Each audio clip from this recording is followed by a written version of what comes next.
Hey everyone, welcome back to the channel. Today we're going to be looking at the Pokemon Worlds reveals, including some of the most anticipated cards for 2025, including the Owner's Pokemon cards, officially called Trainer's Pokemon, that are set to come out. We have our first look at some of the cards and their artwork. Super excited to dive into this, so without further ado, let's get into it. So, as you all know, we have had Owner's Pokemon in the past, but it has been a long time since we've actually been able to pull them in the Pokemon TCG. The last installation that I can say officially came out and I loved were from the Team Rocket's Return era. It was during the EX era, and we had this particular set featuring many EXs, including Rocket Snorlax, Rocket Suicune, and Rocket Articuno. A lot of these cards had tremendous value, particularly when they were graded. In many cases, these cards exceeded hundreds of dollars, which was incredible, especially if you had pulled these cards in your childhood when these packs were going for $5 each.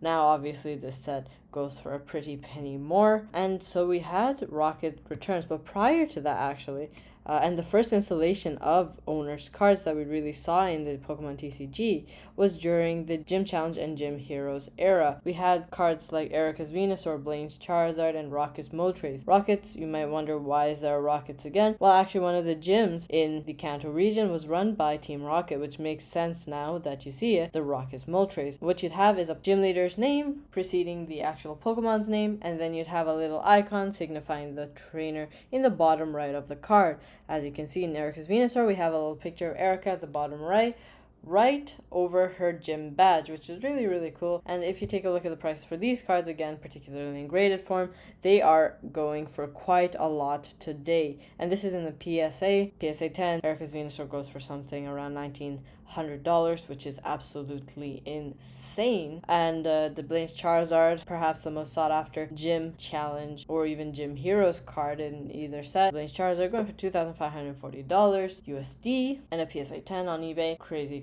stuff. And so those are the main trainers cards. But I also wanted to mention some of the cards from the Platinum era, where you'd have the trainers, not necessarily owners cards, but in a sense they were, because you would see the trainers in the bottom right of the actual artwork, not the entire card. But see, for the Charizard level X, the Galactic level X card, and you'd have the Cyrus image in the bottom right of the actual Charizard. Same with Lucian for his Alakazam and Cynthia for her Rayquaza. The Rayquaza is just a reverse, but the other two are level X cards, which is to say that this is the style that they are going to be adopting actually for the new cards. As you'll see, or as you may have seen earlier, Lily actually had a Clefairy which had this similar style, and so we'll see next up how some of the new cards are going to look. Here we go. So starting up, we have Lily's Clefairy EX and Marnie's Grimmsnarl EX, two of the most sought after trainers themselves in the past two generations. Marnie was a chase trainer in Sword and Shield, and Lily in Sun and Moon. Now that we see their Pokemon, is quite a lovely touch where we get to see maybe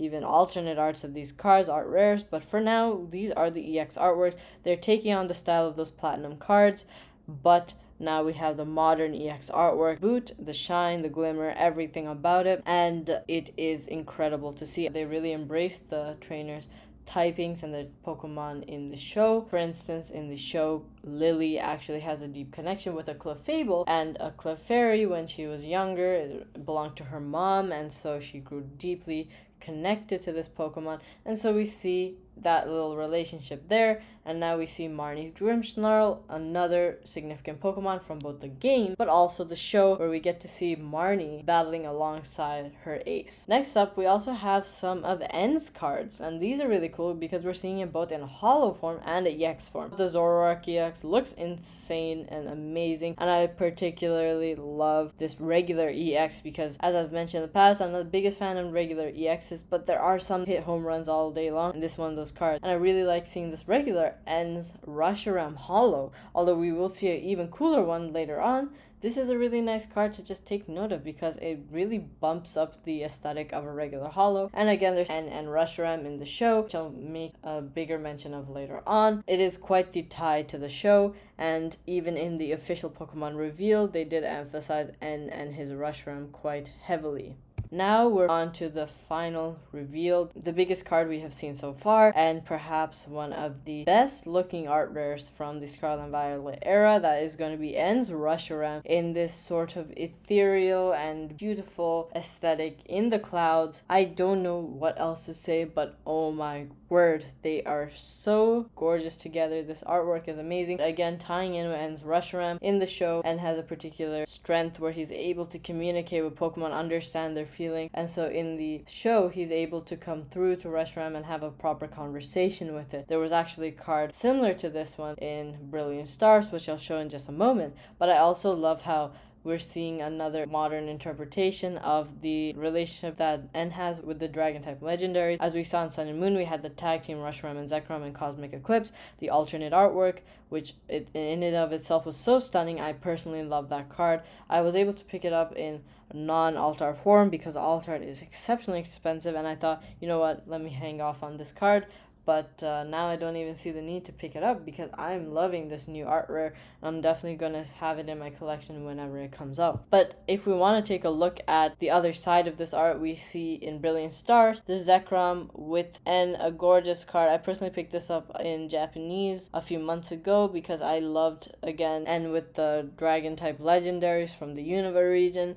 And now we have a step above it with the artwork. It's even more gorgeous, even more vibrant. We also see that N and Zekrom, or N and Reshiram relationship, when we're talking about the Pokemon games from back in the day, Pokemon Black version or Pokemon White version, which were really interesting games which featured N befriending one of the legendary dragon types. And then, at some point you face off against Team Plasma, Ghetsis, and then obviously N because he has the legendary dragon type. Seeing these cards just gives me so many kicks of nostalgia again. But yeah, that will do for today. I just wanted to mention before we end it off, the worlds revealed.